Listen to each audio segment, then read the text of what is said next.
The custodians of Austrian art are striking back against what they see as censorship on social media platforms.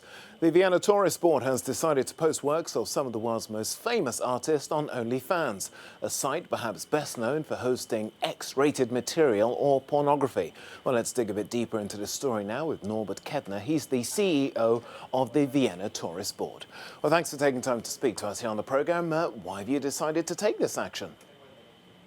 Actually, we have been confronted with some sort of censorship on social media networks for some time now, especially when it comes to contemporary art as well.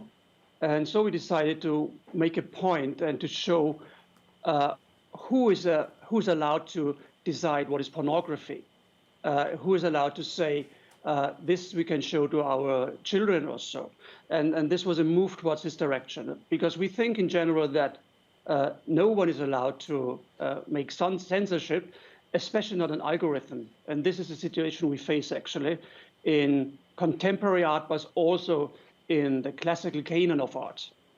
How big a problem is this? And have you contacted the social media sites to, express your concerns? Oh, we did it. We did contact them several times actually, and sometimes after 2 or 3 weeks we could persuade them that it's really art. But still, there are cases where we had no chance to persuade anyone that this is art, or this is contemporary art, or classical art. Probably the most bizarre example is the Venus of Willendorf. It's a fertile figurine which is 30,000 years old. And this was classified as pornography, actually, by some sort of social media platforms. And this is a real bizarre situation.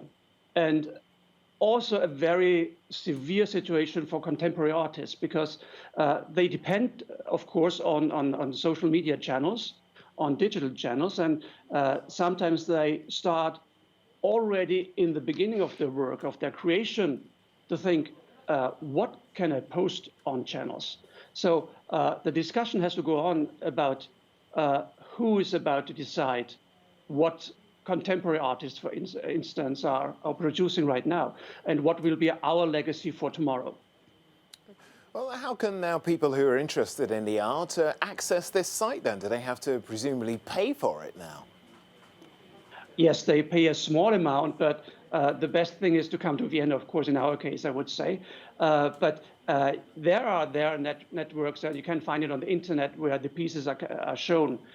This is the problems occur mainly on certain social media platforms. So on the internet or on some other platforms, you can see them, of course. But still, we are a strong ally, and for many years we are ally of Viennese cultural institutions, and they were informing about the problems they have when they made promotion for the arts, and especially in the post-pandemic era, we need that our cultural institutions, we need them to be strong and to be able to make promotion. And I think this was also one reason why we did the whole activity now.